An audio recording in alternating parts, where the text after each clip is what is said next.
केसरिया से मन जोगी हुआ रे, दिल झूमे देखो मतवारा हुआ रे, केसरिया से मन जोगी हुआ। हर पल मनाओ केसरी त्योहार। विमल, बोलो जुबान केसरी। नमस्कार, न्यूज के इकलौते फैमिली शो न्यूज की पाठशाला में आपका स्वागत है। आपके साथ मैं हूं राकेश पांडे। सबसे पहले आपको बता दूं कि आज पाठशाला में क्या क्या है और कौन कौन सी क्लास आज लगने वाली है। सबसे पहले बात होगी देश में मचे नए सियासी हंगामे की। साउथ बनाम नॉर्थ के मुद्दे पर आया महिला आरक्षण बिल। पीएम मोदी के सामने नई चुनौती खड़ी हो गई है। परिसीमन पर देश को सुलगाने की कैसे सियासत हो रही है, आज सबसे पहले चैप्टर में इसी की क्लास लगी। महिला आरक्षण पर नए संग्राम की तैयारी है। राहुल गांधी, अखिलेश यादव, ममता बनर्जी ने मोर्चा खोल लिया है। उधर मोदी शाह ने कौन सी रणनीति बनाई है, इन सब चुनौतियों से निपटने के लिए इसके बारे में आपको बताऊंगा। डीलिमिटेशन में साउथ के राज्यों से अन्याय होगा या फिर इंडी गठबंधन भ्रम फैला रहा है, डेटा के साथ पूरा सच आज आपको पाठशाला में देखने को मिलेगा। ट्रंप ने दबा दिया है बटन। सीज फायर के खात्मे का क्या काउंटडाउन शुरू हो चुका है। अगले 2 दिन में बड़ा धमाका होने वाला है। हिल जाएगी क्या पूरी दुनिया, इसकी जानकारी भी आपके सामने रखूंगा। ईरान में फेल हो गए ट्रंप, अब चीन से उलझ रहे हैं। दे डाली है बड़ी धमकी। चीन की एंट्री से क्या विश्व युद्ध भड़कने वाला है, इसके बारे में भी आपको बताऊंगा। उधर 7 समंदर पार बाबा बागेश्वर का धमाल देखने को मिला है। युद्ध में फंसी दुनिया को कैसे सनातन से शांति का मार्ग बाबा ने दिखाया, इसके बारे में भी बताऊंगा। बाबा बागेश्वर ने दिखाई है सनातन की ताकत। ऑस्ट्रेलिया के ओपेरा हाउस की वो तस्वीरें जो हैरान कर देंगी, उन तस्वीरों को आपके सामने रखूंगा। 180 लड़कियां, 350 अश्लील वीडियो, अमरावती के घिनौने कांड में अयान के साथ कितने किरदार हैं, इसका खुलासा भी आज आपके सामने होगा। हिजाब, नमाज, गौमांस, यौन उत्पीड़न, अब नासिक टीसीएस धर्मांतरण केस का मलेशिया से क्या लिंक निकल आया, उस लिंक के बारे में जानकारी दूंगा। और आखिर में आज सोचा है कभी मैं आपको बताऊंगा कि कोलकाता पुलिस सफेद यूनिफॉर्म ही क्यों पहनती है, खाकी क्यों नहीं पहनती। वजह जानकर यकीन मानिए आप हैरान रह जाएंगे। लेकिन सबसे पहले देख लेते हैं दिन भर का रिवीजन।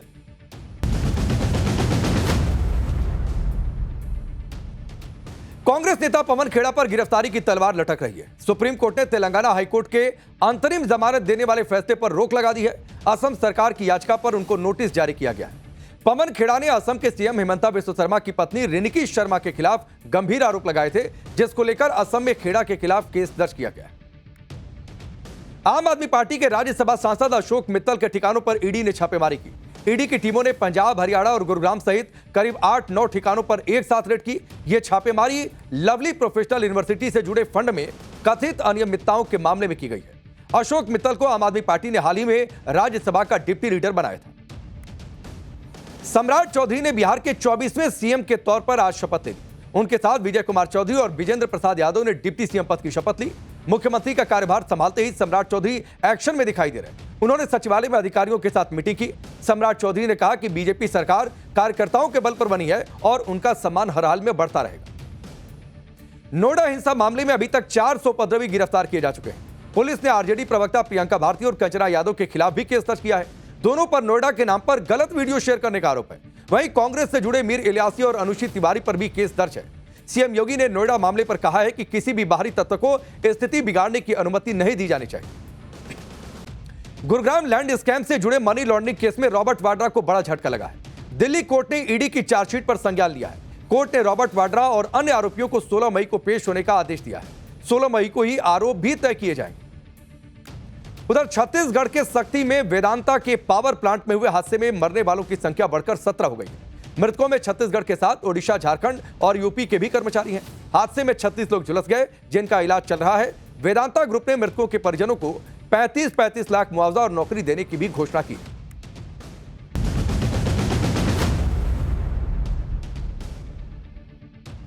और चलिए दिन भर की रिवीजन के बाद पाठशाला की पहली क्लास की बारी है, पहले चैप्टर की बारी है।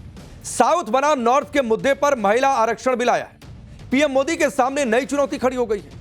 परिसीमन पर देश को सुलगाने की सियासत हो रही है। महिला आरक्षण पर नए संग्राम की तैयारी। राहुल गांधी, अखिलेश यादव और ममता बनर्जी ने मोर्चा खोल लिया।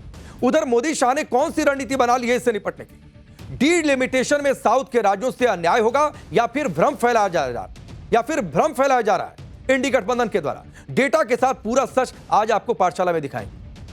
सिर्फ एक दांव से पीएम मोदी ने पूरे इंडी गठबंधन की सियासत की लाइन लेंथ बिगाड़ कर रख दी है। कहा तो इंडी गठबंधन यह माहौल बना रहा था कि पीएम मोदी 5 साल सरकार नहीं चला पाएंगे। क्योंकि इन्होंने कभी भी गठबंधन की सरकार नहीं चलाई है। इंडी गठबंधन के बड़े बड़े नेता यह दावा कर रहे थे कि सरकार अब गिरेगी तब गिरेगी, 5 साल इनके बस की नहीं है सरकार चलाना। गठबंधन वाली हमेशा मेजॉरिटी की सरकार चलाते आए, लेकिन आप देखिए क्या हो रहा है। वही इंडी गठबंधन के नेता अब यह कह रहे हैं कि पीएम मोदी ने तो 2029 का चुनाव जीतने की भी तैयारी कर ली है। यानी ये मान रहे हैं खुद कि वो गलत कह रहे थे। पीएम मोदी ने अपना गेम सेट कर लिया है 2029 के लिए। ये बातें इंडी गठबंधन महिला आरक्षण बिल को लेकर कह रहा है। अब कल से संसद के सत्र की शुरुआत हो रही है, 3 दिनों तक चलेगा, यानी 16 से 18 तक। पीएम मोदी देश की सियासत में सबसे क्रांतिकारी बदलाव को लागू करने की शुरुआत करने वाले हैं। पीएम मोदी कल से वो काम निपटाने जा रहे हैं जो दशकों से अटका पड़ा है। वैसे भी प्रधानमंत्री मोदी ने जब से सत्ता संभाली है कई सारे फैसले लिए, या फिर उनके शासनकाल में कई सारे ऐसे काम हुए जो दशकों से अटके पड़े थे। चाहे कश्मीर चले जाइए या फिर अयोध्या चले जाइए, लेकिन एक और काम, बड़ा काम प्रधानमंत्री मोदी पूरा करने वाले। लोकसभा और विधानसभा में महिलाओं को 33% आरक्षण मिलेगा। यह ऐतिहासिक फैसला आधी आबादी को जाहिर सी बात है नई सियासी ताकत देगा। इधर इतिहास बनने जा रहा है और उधर पीएम मोदी के इस दांव से इंडी गठबंधन में गजब का हड़कंप मचा है, क्योंकि पीएम मोदी ने महिला आरक्षण और डिलिमिटेशन को एक साथ जोड़ दिया है और पूरा विपक्ष इसी एक पॉइंट को लेकर बवाल मचा रहा है कि दोनों को एक साथ क्यों जोड़ा। दोनों को एक साथ गूंथकर इंडी गठबंधन को फंसा दिया गया है। अब इंडी गठबंधन के नेताओं को समझ में नहीं आ रहा है कि करें तो क्या करें, इसका काउंटर क्या लेकर आए। यही वजह है कि इंडी गठबंधन में खलबली मची है। तमिलनाडु और बंगाल का चुनाव को भूलकर इंडी गठबंधन इस मंथन में जुट गया है कि पीएम मोदी की सियासी किलेबंदी, घेराबंदी को कैसे तोड़ा जाए और कुछ इस तरीके से तोड़ा जाए कि नैरेटिव की लड़ाई भी जीत ले। और शायद इसी हड़बड़ाहट में अब इंडी गठबंधन के नेता महिला आरक्षण बिल पर डर का माहौल बनाने में जुट गए। कोई यह कह रहा है कि दक्षिण में बवाल मच जाएगा, विरोध शुरू हो जाएगा, आंदोलन शुरू हो जाएगा, अराजकता हो जाएगी। कोई पीएम मोदी को चेतावनी दे रहा है कि हल्के में मत लीजिए। कोई मणिपुर जैसी हिंसा की धमकी दे रहा है। यानी डीलिमिटेशन पर देश को सुलगाने वाली सियासत शुरू हो गई और यही सियासत प्रधानमंत्री मोदी के सामने बड़ा चैलेंज है आज की डेट में। आज पाठशाला में आपको बताऊंगा कि कैसे महिला आरक्षण बिल पर साउथ बनाम नॉर्थ हो रहा है। क्या सच में परिसीमन में साउथ की सीटें घट जाने वाली हैं या फिर सिर्फ भ्रम फैलाया जा रहा है। आपको यह भी बताऊंगा कि राहुल गांधी ने महिला आरक्षण को लेकर कौन सा नया मोर्चा खोल दिया है। सब लोग परिसीमन की बात कर रहे हैं, राहुल गांधी कास्ट सेंसस की बात क्यों कर रहे हैं। यह भी बताऊंगा कि इंडी गठबंधन की राजनीति की काट के लिए संसद में प्रधानमंत्री मोदी की क्या तैयारी है। लेकिन पहले जो आर पार की सियासत हो रही है उसकी एक झलक आप देखिए।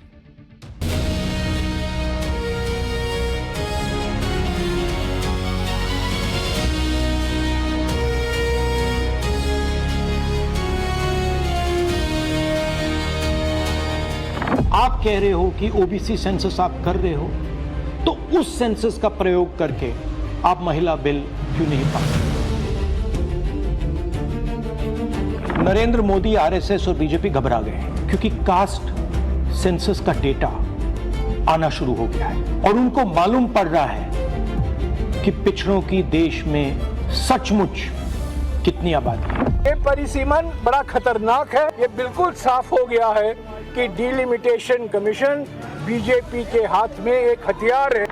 And the southern states, some people tried to mislead in the past by saying that the southern states will lose out due to their successful family planning.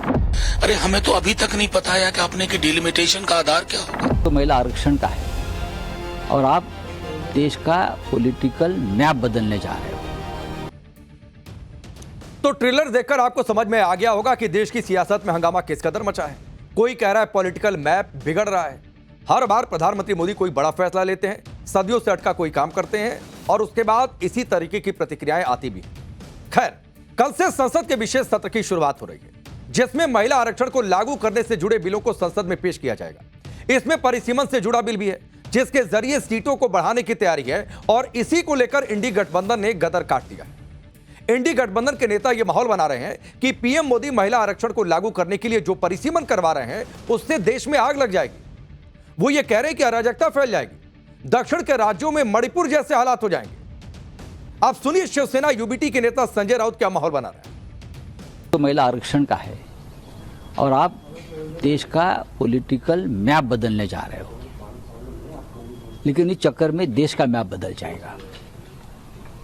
जिस तरह से दक्षिण के राज्यों ने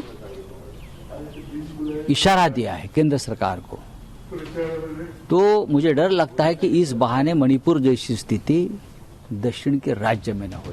क्योंकि जिस तरह से जनसंख्या का अनुपात के अंदर नॉर्थ इंडिया में और साउथ इंडिया में फर्क आया, वहाँ जनसंख्या नियंत्रण पर काम हुआ, वो अगर आधार होगा और सरकार तय करेगी कि कौन सा वो तय करना है, तो एक अविश्वास के भाव बढ़ेगा। और मुझे लगता है साउथ के अंदर इसको लेकर के आंदोलन हो जाएगा और देश में अविश्वास की भावना जगे, ये अच्छी बात नहीं है। आप सोचिए, शिवसेना यूबीटी का खुद का पॉलिटिकल मैप महाराष्ट्र की सियासत में बिगड़ा हुआ है, कांग्रेस सिकुड़ती जा रही है, उनका पॉलिटिकल मैप बिगड़ा हुआ है और वो साउथ के नेताओं के बयान के आधार पर कह रहे हैं कि देश का पॉलिटिकल मैप बिगड़ेगा। अभी तो संसद में बिल भी नहीं पेश हुआ है।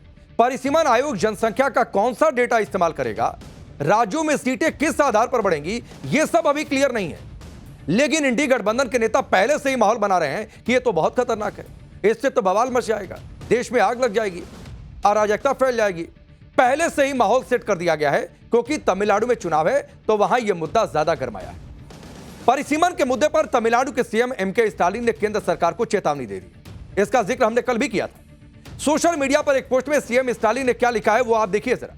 क्या तमिलनाडु के भारत के विकास में योगदान देने की सजा मिल रही है? क्या तमिलनाडु और दक्षिणी राज्यों से इसी तरह का बदला लिया जा रहा है? परिसीमन संशोधन तमिलनाडु और दक्षिण राज्यों के साथ अन्याय है। अगर केंद्र सरकार परिसीमन का फैसला वापस नहीं लेती है तो नतीजे भुगतने पड़ेंगे। केंद्र सरकार को इसकी बहुत भारी कीमत चुकानी पड़ेगी। पूरे तमिलनाडु में कल काले झंडे लहराए जाएंगे। तो आप सोचिए कि ये बताने, अपनी बात रखने की या फिर विरोध की भाषा है, या फिर ये धमकी की भाषा है, या फिर ये मान लें कि साहब राज्य में चुनाव है तो बोलेंगे मंच से। सीएम स्टालिन साफ साफ कह रहे हैं कि बहुत बड़ा प्रदर्शन होगा और पूरी ताकत से इसका विरोध किया जाएगा। अगर साउथ के सियासी ताकत को कम किया गया तो 1950 और 1960 के दशक में भड़की हिंसा के रिपीट टेलीकास्ट देखने को मिलेंगे, ये तक धमकी दी जा रही। कांग्रेस नेता और पूर्व सीएम अशोक गहलोत ऐसे ही माहौल बना रहे हैं कि अगर यह हुआ तो स्थिति बहुत बिगड़ जाएगी। अशोक गहलोत चेता भी रहे हैं कि पीएम मोदी को इसे हल्के में नहीं लेना चाहिए। वो ये कह रहे हैं कि बयान नेता दे रहे हैं तो सिर्फ उसको बयान की तरफ मत लीजिए, गंभीरता से लीजिए। यानी आप समझ लीजिए कि महिला आरक्षण बिल पर डराने धमकाने की राजनीति शुरू हो गई है। साउथ बनाम नॉर्थ के एजेंडे को हवा दी जा रही है, जबकि भाषा और बाकी फैक्टर्स को लेकर पहले ही साउथ और नॉर्थ का मुद्दा गरमाया रहता है। कई बार इसको लेकर तनाव बढ़ जाता है और अब एक और नया मोर्चा खोला गया और कहा जा रहा है कि डीलिमिटेशन इस तरीके से आप करेंगे, बावजूद इसके कि फॉर्मूला नहीं बताया सरकार ने, माहौल गर्मा जाएगा। अगर इंडी गठबंधन इसी तरह की राजनीति करेगा तो पीएम मोदी के सामने एक नया चैलेंज आ जाएगा। क्योंकि आप देखिए कि विपक्ष की ओर से तो ऐसी ऐसी भाषा का इस्तेमाल हो रहा है, मानो क्या ही कर देंगे, क्या ही बवाल मचेगा। जैसे आप सीपीआई-एम के नेता को ले लीजिए, सांसद हैं जॉन बिटास, उन्होंने तो इसे देश के लिए डेथ वारंट कह दिया, डेथ वारंट शब्द का इस्तेमाल कर रहे हैं। सोशल मीडिया पोस्ट में सीपीआई-एम सांसद ने क्या कहा वो मैं आपके सामने रखता हूं। महिला आरक्षण के नाम पर जो बिल लाया जा रहा है वो फेडरल इंडिया के लिए डेथ वारंट है। इसी तरह सीपीआई-एम के महासचिव दीपांकर भट्टाचार्य हैं, वो ये कह रहे हैं कि अभी यूनियन टेरिटरीज में 19 सांसद हैं जिनकी संख्या करीब डबल कर दी जाएगी। तो क्या यह संकेत है कि बिहार और बंगाल को बांटकर कुछ नई यूनियन टेरिटरीज बनेंगी? वो ये सवाल पूछ रहे हैं। इस तरह की राजनीति विपक्ष इस मुद्दे पर कर रहा है, जबकि बिहार और बंगाल को बांटने की बात कहीं से नहीं है। कहीं से यह नहीं है कि किसी राज्य की भौगोलिक सीमा बदल दी जाएगी। तो फिर यह बांटने वाली बातचीत कहां से आ रही? और सीपीआई-एम के नेता देश की सियासत में ही कितना उनका अस्तित्व बचा है वो खुद अपने गिरबान में झांके। इधर साउथ के कुछ राज्यों में महिला आरक्षण और उससे जुड़े परिसीमन पर बवाल हो रहा है, इधर नॉर्थ में राज्यों में भी अलग तरीके की राजनीति चल रही है। और इस राजनीति का मोर्चा राहुल गांधी, अखिलेश यादव, तेजस्वी यादव और मायावती ने संभाल लिया है। महिला आरक्षण के अंदर ओबीसी महिलाओं को आरक्षण देने की मांग पर तगड़ी सियासत हो रही है। कांग्रेस कह रही है कि अगर ओबीसी वर्ग की महिलाओं के आरक्षण की बात नहीं हुई तो सत्याग्रह के माध्यम से एक बड़ा आंदोलन करेंगे। कांग्रेस का आरोप है कि सरकार का असली छिपा हुआ एजेंडा यह है कि जातिगत जनगणना न करवाई जाए और ओबीसी की महिलाओं को आरक्षण से वंचित रखा जाए, उन्हें दूर रखा जाए इस आरक्षण से।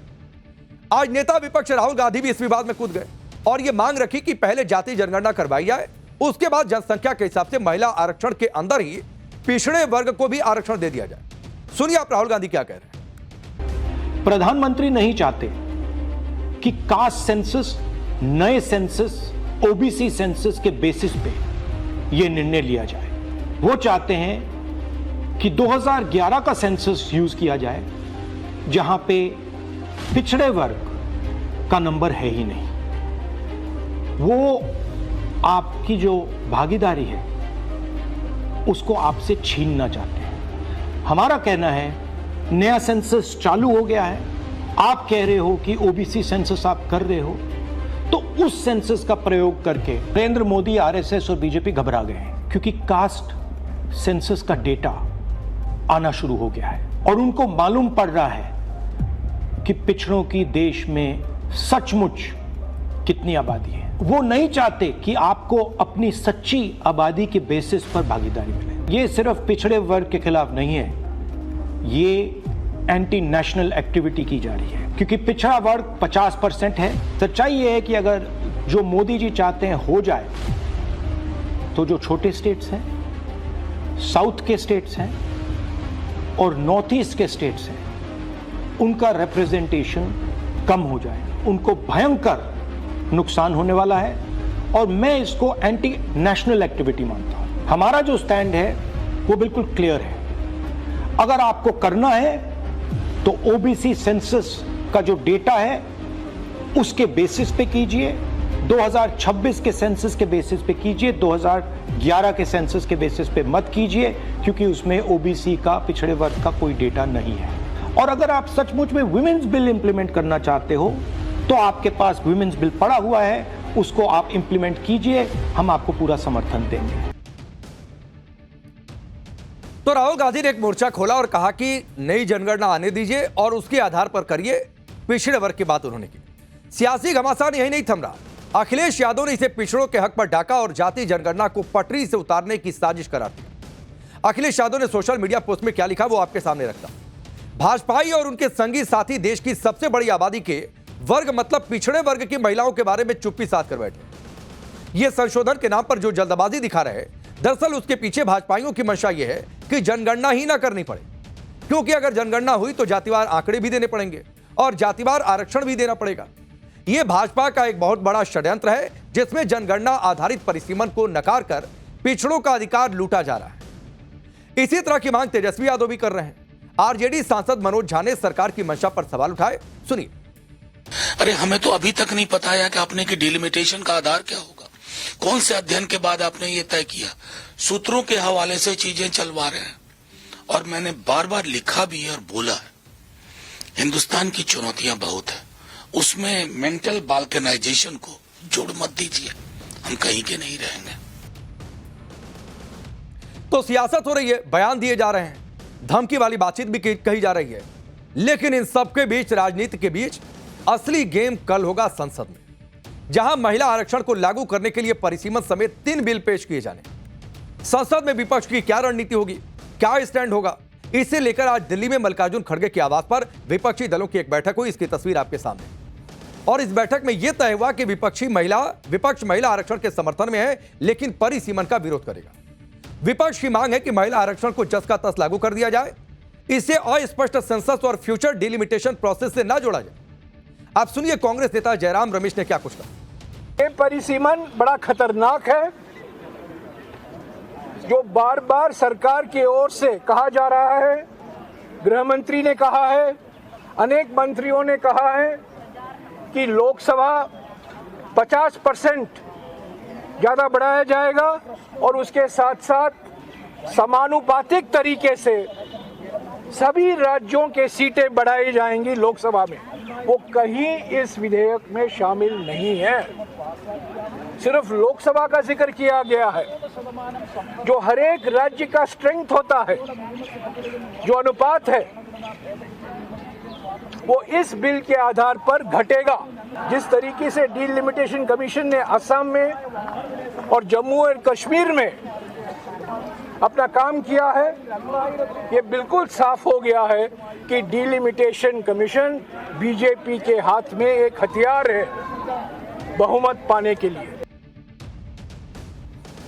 तो आप सोचिए, पूरा विपक्ष, पूरा एनडीए गठबंधन परिसीमन के मुद्दे पर अड़ा हुआ है, जिस वजह से मामला फंस भी सकता है। हालांकि लोकसभा में एनडीए की स्थिति मजबूत है, लेकिन विपक्ष के सहयोग के बिना यहां भी संविधान संशोधन को पारित कराना आसान नहीं है। जो फिगर है वो जरा मैं आपके सामने रखता हूं। एनडीए के पास कुल 292 सांसद हैं। सामान्य विधेयक के मामले में यह संख्या पर्याप्त है अगर उसको पास करवाना होता है, लेकिन चूंकि यहां पर मामला संविधान संशोधन का है, संविधान में संशोधन के लिए 2/3 बहुमत चाहिए होता है। लोकसभा की वर्तमान संख्या 540 है, 3 सीटें अभी खाली हैं, इसलिए 540। अगर सभी सांसद वोटिंग करते हैं तो कम से कम 360 सांसदों को इस बिल के पक्ष में वोट देना होगा, तभी संविधान संशोधन हो पाएगा। लेकिन एनडीए के पास चूंकि 292 सांसद हैं, जो 360 के मुकाबले काफी कम है, जबकि इंडी गठबंधन के पास 233 सांसद, वहीं 15 सांसद किसी गठबंधन के साथ नहीं। यानी संविधान संशोधन को पारित करवाने के लिए सरकार को 60 से 70 सांसदों की और जरूरत पड़ेगी, जो उनके पास अभी है उसके अलावा।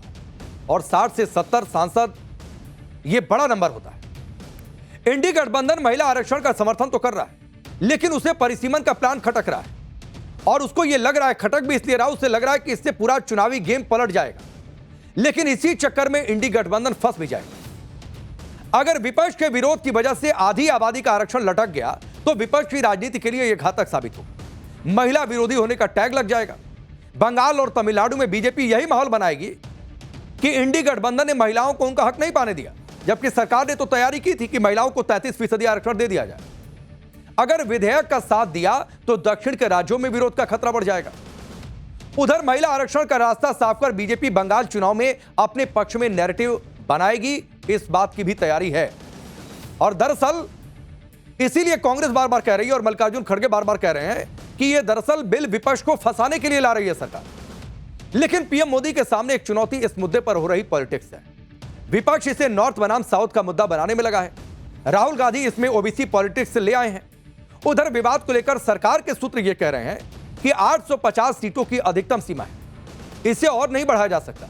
हर राज्य के लिए एक परिसीमन आयोग बनाया जाएगा जो यह तय करेगा कि उस राज्य में कितनी सीटें मिलेंगी। किसी राज्य में सीटों की संख्या का निर्धारण भी तभी होगा जब परिसीमन आयोग उस राज्य के सभी राजनीतिक दलों से विस्तृत चर्चा करेगा। सरकार के मंत्री भी यही भरोसा दे रहे हैं कि दक्षिण के हितों पर कोई आंच नहीं आएगी, सीटों की संख्या में आनुपातिक वृद्धि होगी। लेकिन एक माहौल बनाया जा रहा है और इन सबके बीच केंद्रीय मंत्री किरण रिजिजू तो यह भी दावा कर रहे हैं कि साउथ के राज्यों को फायदा ज्यादा होने वाला है। हंगामा मत मचाइए कि नुकसान होगा, क्योंकि वहां कम आबादी के बावजूद वहां भी आनुपातिक वृद्धि होगी। सुनिए केंद्रीय मंत्री किरण रिजिजू ने क्या कुछ कहा। And the southern states, some people tried to mislead in the past by saying that the southern states will lose out due to their successful family planning. The numbers have risen proportionately. So no state is losing. So every region, every state is fairly distributed and given the provision of increase in the numbers of seats. तो सरकार अपनी ओर से यह कह रही है, भरोसा दिला रही है कि अन्याय किसी के साथ नहीं होगा, आनुपातिक वृद्धि होगी। अभी से हंगामा मत खड़ा करिए। परिसीमन को लेकर सबसे ज्यादा विवाद साउथ के राज्यों की भागीदारी को लेकर हो रहा है। इस पर सियासी मोर्चेबंदी भी शुरू हो गई है। तेलंगाना के सीएम रेवंत रेड्डी साउथ के बाकी राज्यों के सीएम से लेटर लिखकर अपील कर रहे हैं कि इस मुद्दे पर एकजुट हो जाइए, पूरी ताकत से इसका विरोध किया जाए। अब यह समझिए कि परिसीमन को लेकर सरकार क्या कह रही है और विपक्ष क्या कह रहा है, और दरअसल पेच फंसा कहां पर है।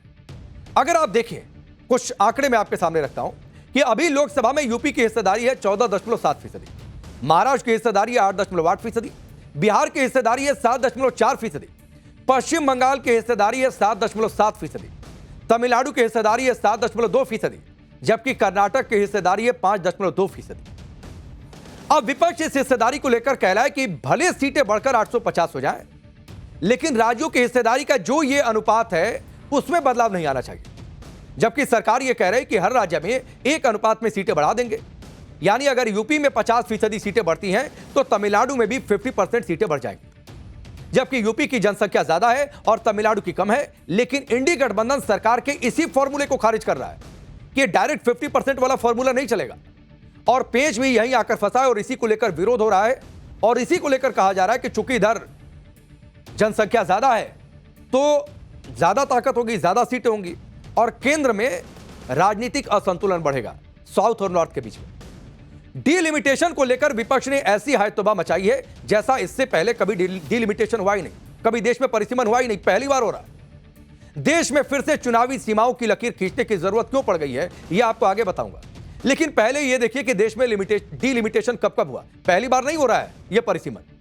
देश में पहला डीलिमिटेशन संविधान लागू होने के 2 साल में ही 1952 में किया गया। उस वक्त 1951 की जनगणना के आधार पर लोकसभा के लिए 494 सीटें आवंटित की गई। इसके बाद साल 1963 आया और उस साल में भी दूसरी बार डीलिमिटेशन किया गया। तब लोकसभा की सीटें बढ़ गई और 28 सीटों की संख्या बढ़ी और सीटों की संख्या पहुंच गई 522 तक। इसके बाद तीसरा डीलिमिटेशन हुआ 1973 में, जिसमें लोकसभा की सीटें बढ़ गई 21 और कुल सीटें 543 हो गई, जो अभी हैं।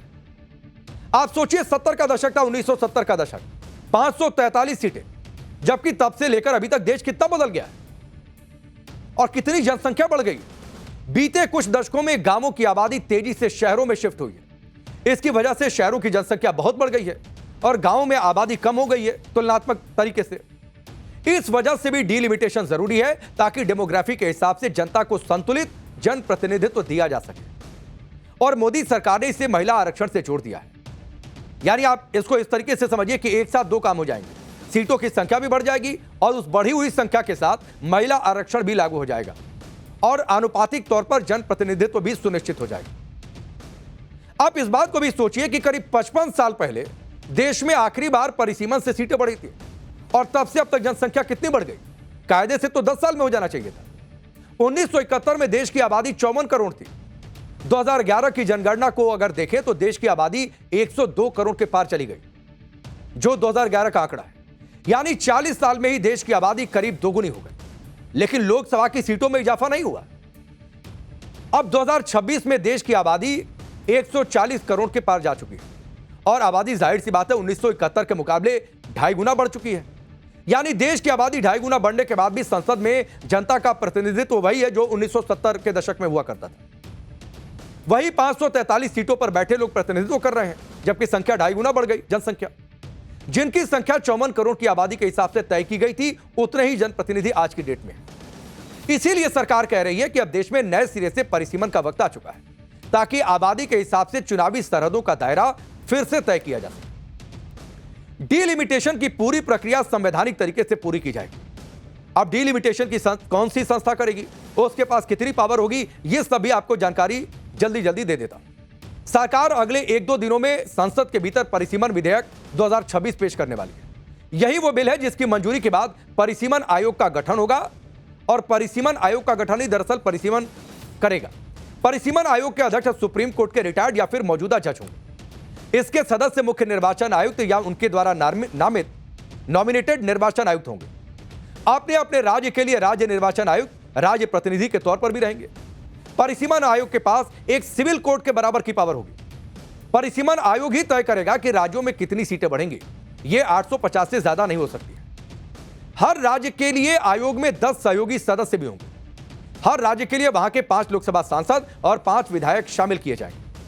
सांसदों को लोकसभा अध्यक्ष नॉमिनेट करेंगे और विधायकों को संबंधित राज्य के विधानसभा के अध्यक्ष नॉमिनेट करेंगे कि कौन उस समिति में हो।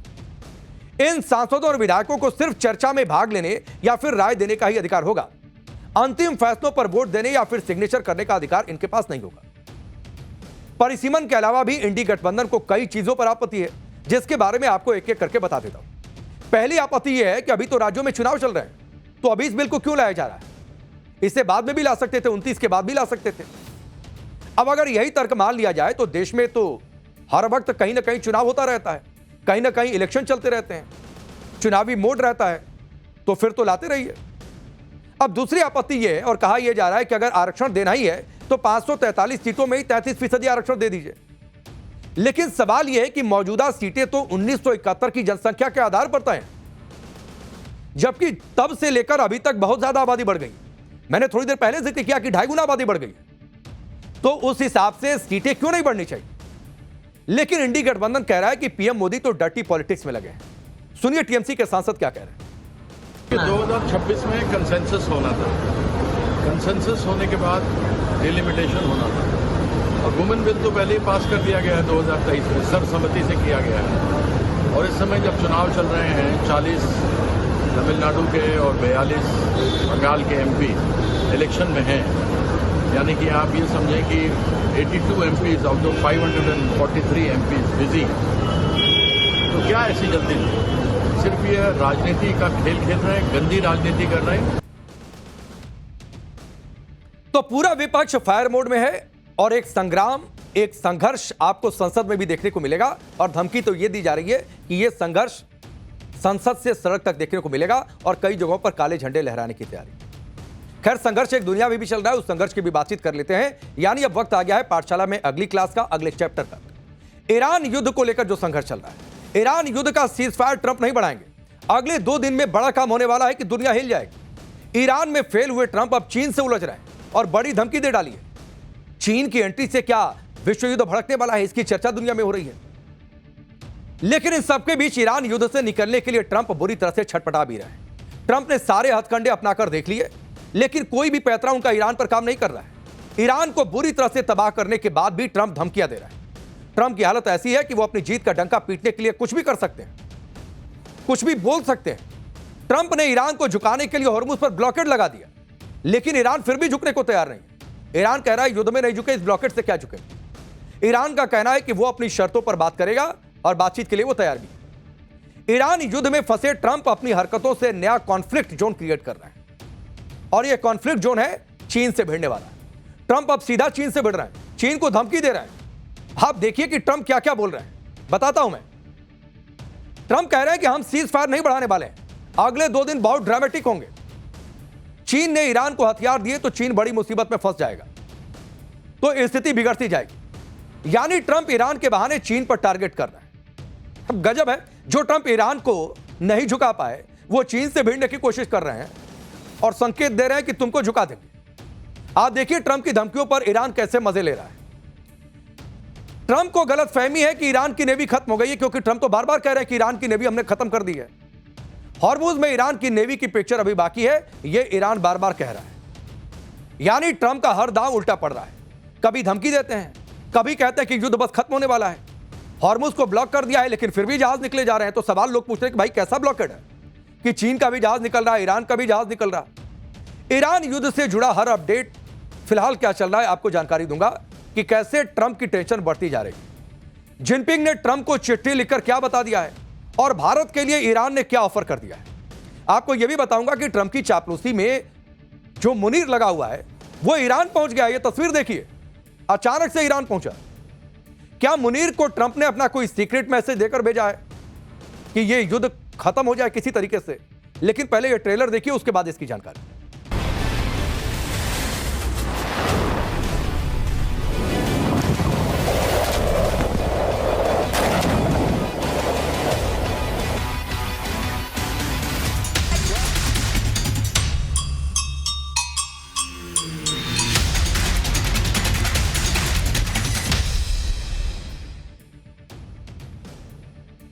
ईरान युद्ध में इस समय सबसे ज्यादा चर्चा चीन की हो रही है, क्योंकि हॉर्मुज पर अमेरिकी ब्लॉकेड का सबसे ज्यादा विरोध चीन ने ही किया था। चीन ने अमेरिका से डायरेक्ट कह दिया था कि हॉर्मुज चीन के लिए खुला है और अमेरिका चीन के मामले में टांग न अड़ाए, हमसे दूर रहो। अमेरिका के ब्लॉकेड के बाद भी हॉर्मुज से चीन के जहाज निकल रहे हैं। इससे जाहिर सी बात है ट्रंप बौखला गए हैं और चीन पर हमला करने का नया बहाना खोज लिया है। नया बहाना क्या है आपको बताता हूं। चीन पर आरोप है कि वो ईरान को हथियार सप्लाई कर रहा है। इस पर ट्रंप ने कहा कि अगर ऐसा है तो चीन मुश्किल में फंस जाएगा। ट्रंप ने कहा कि चीन पर 50% का टैरिफ लगा देंगे। ट्रंप की धमकी पर चीन ने भी कह दिया कि यह मनगढ़ंत आरोप है। अमेरिका ने टैरिफ लगाया तो हम भी उसका जवाब टैरिफ से देंगे। दुनिया को जंगल के कानून वाली स्थिति में नहीं जाने दिया जा सकता है, यह चीन दो टूक मैसेज दे रहा है ट्रंप को। यानी ट्रंप के निशाने पर चीन है और चीन भी पलटवार करके ट्रंप को निशाने पर ले रहा है। अब चर्चा हो रही है कि क्या ट्रंप ईरान से ध्यान हटाने के लिए चीन को टारगेट कर रहे हैं कि पूरी दुनिया भी समझे कि अब ट्रंप और चीन आमने सामने। तो अकेले ट्रंप हैं जो दुनिया के किसी भी मुल्क को और किसी भी नेता को मुसीबत में फंसा सकते हैं। आप यह भी देखिए कि एक तरफ ट्रंप चीन को धमकी दे रहे हैं, ईरान को हथियार देने पर गंभीर परिणाम भुगतने की बात कर रहे हैं। दूसरी तरफ खुद यह भी कह रहे हैं कि चीन ऐसा कुछ नहीं करने वाला है। आप सोचिए, कह रहे हैं कि करने भी वाला है, नहीं भी करने वाला है। अब यह क्या बात हुई कि पहले आरोप लगाओ और फिर खुद मुकर जाओ कि नहीं ऐसा नहीं होने वाला है। ट्रंप ने एक इंटरव्यू में कहा कि शी जिनपिंग ऐसे व्यक्ति हैं जिन्हें तेल की जरूरत है, हमें तेल की जरूरत नहीं है। वो ये भी कह रहे हैं कि मैंने जिनपिंग को चिट्ठी लिखी है और चिट्ठी लिखकर कहा है कि ईरान को हथियार मत दीजिए। और ये भी कह रहे हैं कि जिनपिंग ने मुझे भी चिट्ठी लिखा उस चिट्ठी के जवाब में, और उस चिट्ठी में जिनपिंग ने कहा कि वो ऐसा नहीं कर रहे, मतलब हथियार नहीं दे रहे हैं। तो अब मन से चिट्ठी लिखी, चिट्ठी का जवाब भी आया, सवाल भी पूछा, जवाब भी मिल गया। अब यह हाल ट्रंप का है, जो चीन को धमका भी रहे हैं और बाद में खुद कह रहे हैं कि चीन वो नहीं कर रहा जिसका आरोप उस पर लगा है। तो आरोप लगाने वाले भी ट्रंप, आरोप से हटने वाले भी ट्रंप, चीन को क्लीन चिट देने वाले भी ट्रंप। अब खेल समझते रहिए। अब चीन के साथ जिस तरह से ट्रंप तनाव बढ़ा रहे हैं, चीन को धमका रहे हैं, क्या वो उनकी टैक्टिक्स है जिससे ईरान युद्ध से दुनिया का ध्यान हट जाए और ट्रंप आराम से ईरान के साथ डील कर सके? क्योंकि ट्रंप ने एक इंटरव्यू में कहा कि ईरान में चल रहा युद्ध बहुत जल्द खत्म होने वाला है। ट्रंप ने कहा कि ईरान युद्ध लगभग तुरंत खत्म हो सकता है, वो इसे बहुत करीब से खत्म होता देख भी रहे हैं। ट्रंप ने यह भी कहा कि अगर ईरान के खिलाफ युद्ध नहीं करते तो ईरान परमाणु हथियार बना चुका होता। अगर ईरान के पास परमाणु हथियार होता तो आप वहां सबको सर कह रहे होते, और आप ऐसा नहीं करना चाहते।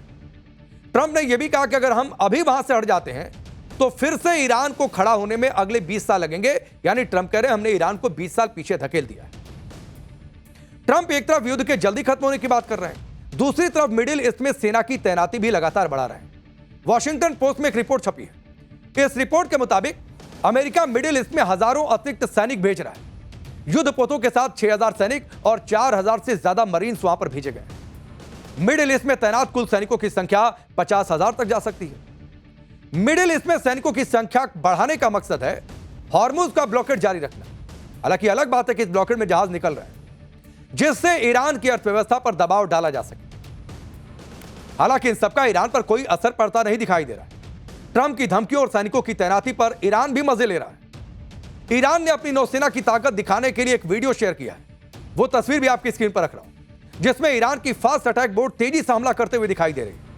ईरान ने कहा है कि फारस की खाड़ी में फास्ट मिसाइल बोट तैयार है, आप आइए, इंतजार कर रहे हैं। ट्रंप का दावा हास्यास्पद है कि ईरान की नौसेना खत्म हो गई है, देखिए हमारी ताकत। उन्हें पता चलेगा कि कैसे एक झुंड आपको काबू में कर सकता है। ईरान यह भी कह रहा है कि अभी तो सिर्फ ट्रेलर है, असली पिक्चर अभी बाकी है। ईरान ने कहा कि अमेरिका का सबसे बड़ा हथियार उसका डर है, लेकिन ईरान के लोग अमेरिका से नहीं डरते। इसीलिए ईरान के खिलाफ अमेरिका सफल नहीं हो पा रहा और हम डरने वाले भी नहीं और अमेरिका कभी सफल होगा भी नहीं। अमेरिका ने हॉर्मुज में ब्लॉकेड के जरिए ईरान पर दबाव बनाने की कोशिश की है, तो वहीं ईरान ने अमेरिकी ब्लॉकेड के विरोध में नई धमकी दे दी है। ईरान ने कहा है कि अगर अमेरिका का ब्लॉकेड जारी रहा तो ईरान लाल सागर, ओमान सागर और खाड़ी में ट्रेड रूट को ब्लॉक कर देगा। कौनो ब्लॉकेड, इस ब्लॉकेड का जवाब ही ब्लॉकेड से देंगे। ईरान की सेना फारस की खाड़ी, लाल सागर और ओमान सागर में कोई व्यापार नहीं होने देगी, ये ईरान ने दो टूक मैसेज दे दिया। अब सोचिए कि अगर ईरान ने ऐसा कर दिया तो इससे किसका नुकसान होगा? खाड़ी देशों का नुकसान होगा। तेल के अलावा दूसरे सारे इंपोर्ट एक्सपोर्ट को पूरी तरीके से रोक दिया जाएगा। यानी ब्लॉकेड के जवाब में ब्लॉकेड वाला गेम चल रहा है। हॉर्मुज को लेकर जो तनातनी चल रही है उसमें भारत के लिए भी एक अच्छी खबर। अब वो अच्छी खबर भी आप जानिए। हॉर्मुज पार करके भारत का एक टैंकर गुजरात पहुंचा है। इस टैंकर का नाम है Jag Vikram ship. 20,000 metric ton LPG लेकर गुजरात के कांडला पोर्ट पर यह जहाज पहुंचा, उसकी तस्वीर आप देख लीजिए। इतना ही नहीं, ईरान ने भारत के जहाजों को लेकर बड़ी बात भी कह दी है। भारत में ईरान के राजदूत हैं फताली, उन्होंने क्या कहा है उसे भी देखिए। भारत के जहाजों से ईरान टोल नहीं ले रहा है। कितना हंगामा मचा था कि टोल टोल, यहां पर भी कहा जा रहा था कि देखो ईरान से संबंध टोल ले रहा है, लेकिन ईरान ने कहा कि भारत से अलग संबंध है, टोल नहीं ले रहा है। भारतीय जहाजों को ईरान सुरक्षित रास्ता दे रहा है। ईरान ने यह भी कहा कि भारत के साथ हमारे संबंध बहुत अच्छे हैं, ईरान और भारत के हित एक दूसरे से जुड़े हुए।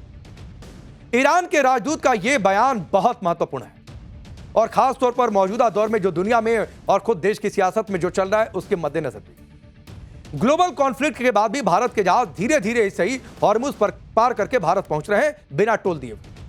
फिलहाल फारस की खाड़ी में भारत के झंडे वाले करीब 15 जहाज फंसे हैं और इनको निकालने की लगातार कोशिश की जा रही है और बहुत जल्द वो निकल भी जाएंगे। यानी ट्रंप के सारे दांव पेच पूरे दुनिया भर में फेल हो रहा है और अब ट्रंप फिर से नेगोशिएशन की बात कर रहा है।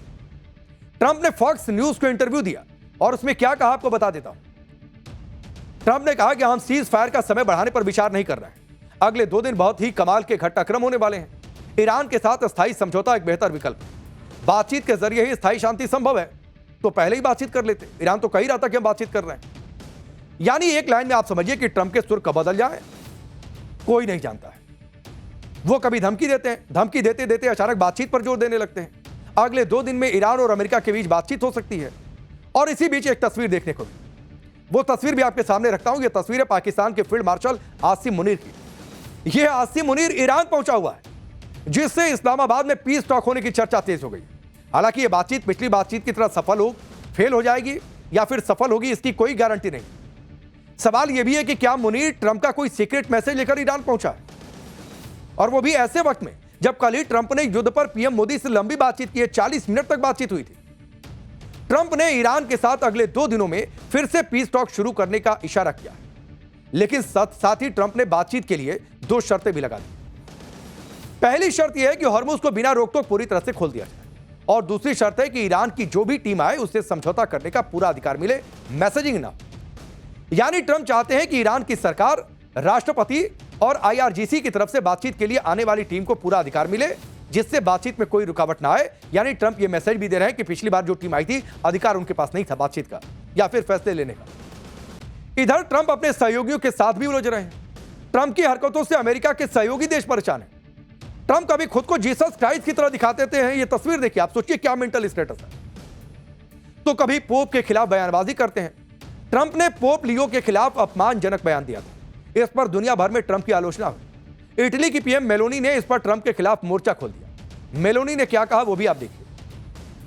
पोप के खिलाफ ट्रंप की टिप्पणी अस्वीकार्य है। पोप ने जो कुछ कहा उसके साथ हम मजबूती से खड़े हैं। धार्मिक संस्थाओं को राजनीति के अधीन नहीं होना चाहिए। इटली की पीएम ने ट्रंप को चेतावनी दी कि पोप का अपमान करना ठीक नहीं है। तो जाहिर सी बात है ट्रंप को बुरा लगना था। ट्रंप भड़क भी गए और मेलोनी को भला बुरा कहने लगे। ट्रंप ने कहा कि वो मेलोनी के रुख से शॉक्ड हैं। मेलोनी अब पहले जैसी साहसी नेता नहीं रही। मेलोनी को परवाह नहीं है कि ईरान परमाणु हथियार बना रहा है। ईरान को रोकने में वो हमारी मदद नहीं कर रही है। ट्रंप ये भी कह रहे हैं कि मौका मिलने पर ईरान 2 मिनट में इटली को तबाह कर सकता है। अब इटली को ही डर दिखा रहा है कि आप कह रही हो कि युद्ध नहीं होना चाहिए, वो तुम्ही को समाप्त कर देंगे। इटली की पीएम मेलोनी ने ईरान युद्ध के दौरान पहले भी ट्रंप को झटका दिया था। जिस तरह से मेलोनी ने ट्रंप को जवाब दिया है उसकी तारीफ इटली का विपक्ष भी कर रहा है। वहां भी यह कहा जा रहा है कि नहीं ठीक है, यह बहुत अच्छा डिसीजन है, बहुत अच्छा स्टैंड है। लेकिन खैर एक और स्टैंड की बातचीत करेंगे और यह स्टैंड है सनातन का। और सनातन के उस स्टैंड की बातचीत होगी जिसमें शांति की बातचीत होगी। 7 समंदर पार बाबा बागेश्वर का धमाल देखने को मिला। युद्ध में फंसी दुनिया को कैसे सनातन से शांति का मार्ग बाबा ने दिखाया, अब उसकी बातचीत। बाबा बागेश्वर ने सनातन की ताकत दिखाई। ऑस्ट्रेलिया के ओपेरा हाउस की वो तस्वीरें जो हैरान कर देंगी आप। पूरी दुनिया युद्ध से त्रस्त है। हर कोई चाहता है जल्द से जल्द युद्ध खत्म हो जाए, दुनिया फिर से पटरी पर आ जाए, दुनिया में फिर चारों तरफ शांति हो। अब युद्ध के इस माहौल में अब सबसे ज्यादा चर्चा बाबा बागेश्वर की हो रही है। बाबा बागेश्वर ने एक बार फिर अंतर्राष्ट्रीय मंच से दुनिया को शांति का संदेश दिया है। बाबा बागेश्वर की चर्चा इसलिए भी हो रही है क्योंकि बाबा बागेश्वर की कथा हिंदुस्तान में नहीं, ऑस्ट्रेलिया के ओपेरा हाउस में हो रही है। ये तस्वीर देखिए और भीड़ देखिए। ऑस्ट्रेलिया में ओपेरा हाउस में आप देखिए लोगों की भीड़ है। सनातन के साथ चलकर कैसे दुनिया में शांति आ सकती है, सनातन के कौन कौन से मंत्र से युद्ध रुक सकता है, बाबा बागेश्वर इसकी भी चर्चा करते सुने गए। ऑस्ट्रेलिया के ऐतिहासिक ओपेरा हाउस में कैसे बाबा बागेश्वर का भव्य स्वागत हुआ, कैसे विदेश में हनुमान चालीसा गूंज उठा, यह सब आज आपको बताऊंगा। ओपेरा हाउस में हजारों की तादाद में लोगों की भीड़ थी। वो उस मंत्र को बाबा के बोलने के बाद दोहरा भी रही थी। तो सनातन की गूंज हुई, देशभक्ति की भी गूंज हुई और इस तरीके से बाबा ने एक अलग माहौल क्रिएट कर दिया। बाबा बागेश्वर पिछले 8 दिनों से ऑस्ट्रेलिया में है। एक बार फिर उन्होंने अंतर्राष्ट्रीय मंच पर भारत की आध्यात्मिक परंपरा का प्रतिनिधित्व किया। पिछले 8 दिनों में बाबा बागेश्वर के कैनबरा, पर्थ और सिडनी में कई कार्यक्रम हुए, लेकिन आज का कार्यक्रम बेहद खास था क्योंकि सिडनी ओपेरा हाउस अपने आप में खास है। ओपेरा हाउस कला, संस्कृति और राजनीति से जुड़े बड़े कार्यक्रमों का केंद्र रहा है। 1973 में महारानी एलिजाबेथ द्वितीय ने ओपेरा हाउस का उद्घाटन किया था। 1986 में पोप जॉन पॉल द्वितीय ने ओपेरा हाउस के कॉन्सर्ट हॉल में अपना ऐतिहासिक भाषण दिया था। फिर साल 1990 आया, तब नेल्सन मंडेला ने रंगभेद के खिलाफ संघर्ष के बाद ओपेरा हाउस की सीढ़ियों से जन समूह को संबोधित किया था। सिडनी ओपेरा हाउस में स्टीव जॉब्स, ओपरा विन्फ्रे और सदगुरु जैसी हस्तियों के कार्यक्रम हो चुके हैं और वहां पर एक बार अब बाबा बागेश्वर की गूंज। तो आप देखिए कि बाबा बागेश्वर कैसे घर परिवार की बातचीत करके उदाहरण देते हैं, तर्क देते हैं और बाबा बागेश्वर की बात सुनकर लोग एक अलग जोन में चले जाते हैं, हंसने लगते हैं। बाबा बागेश्वर जहां भी होते हैं माहौल बना देते हैं। बाबा बागेश्वर कब किसकी पर्ची खोल देंगे, कब किसकी ठठरी बांध देंगे, ये तो उनके भक्तों को भी नहीं पता होता है। तो बाबा की लाइनें गजब की होती हैं, बाबा की बातें एक अलग ऊर्जा भर देती हैं। सिडनी के ओपेरा हाउस से बाबा बागेश्वर ने सिर्फ शांति की बात नहीं की, बल्कि उस कट्टरपंथी सोच पर भी हमला किया जो धर्म के नाम पर नफरत फैलाते हैं। बाबा बागेश्वर ने कहा कि अगर आपका धर्म या परंपरा आपको अशांति फैलाने के लिए कहती है तो समझ जाइए कि आप गलत बस में सवार हैं, गलत बस में बैठ गए, रॉन्ग नंबर है। बाबा बागेश्वर का ऑस्ट्रेलियाई दौरा सिर्फ एक धार्मिक आयोजन नहीं, बल्कि दुनिया के सामने सनातन धर्म की उस तस्वीर को दिखाने की कोशिश है जो तोड़ने की नहीं बल्कि जोड़ने की बातचीत करती है, जो युद्ध नहीं शांति का संदेश देती है। बाबा बागेश्वर ने आज उन लोगों को भी नसीहत दी जो धर्म के नाम पर हिंसा का रास्ता चुनते हैं। सिडनी आने से पहले बाबा बागेश्वर कैनबरा में ऑस्ट्रेलिया की संसद भी गए थे। दावा है कि पहली बार किसी भारतीय संत के लिए ऑस्ट्रेलियाई संसद सभागार में कार्यक्रम का आयोजन किया गया था। आप इसी से समझिए कि बाबा की बढ़ती ताकत, बढ़ती साख क्या है। संसद हॉल में भारत मूल से लेकर फिजी और नेपाल के लोग भी मौजूद थे। सभी लोग जय श्री राम के जयघोष के साथ बाबा बागेश्वर का भव्य स्वागत करते दिखाई दिए। इस दौरान ऑस्ट्रेलियाई आदिवासियों ने इस देश के मूल निवासी हैं जो हैं वो भी मौजूद थे। 10 से ज्यादा देशों के प्रतिनिधि और कई ऑस्ट्रेलियाई सांसदों ने भी बाबा बागेश्वर का इस दौरान स्वागत किया। कार्यक्रम के दौरान लोगों ने योग भी किया, ध्यान भी लगाया, सत्संग भी सुना। बाबा बागेश्वर ऑस्ट्रेलिया पहुंचे, शांति की बातचीत की, सनातन की बातचीत की, युद्ध का भी जिक्र किया, महाभारत की भी बातचीत की। तो बाबा की बातें दरअसल दो टूक होती है। वो सीधी सादी बात करते हैं, घुमा फिराकर बातें नहीं करते। तो बाबा बागेश्वर एक अलग अंदाज में अपनी बातें रखते हैं। अब हमारा स्पेशल सेगमेंट सोचा है कभी, वो सवाल जो दिमाग की बत्ती जला।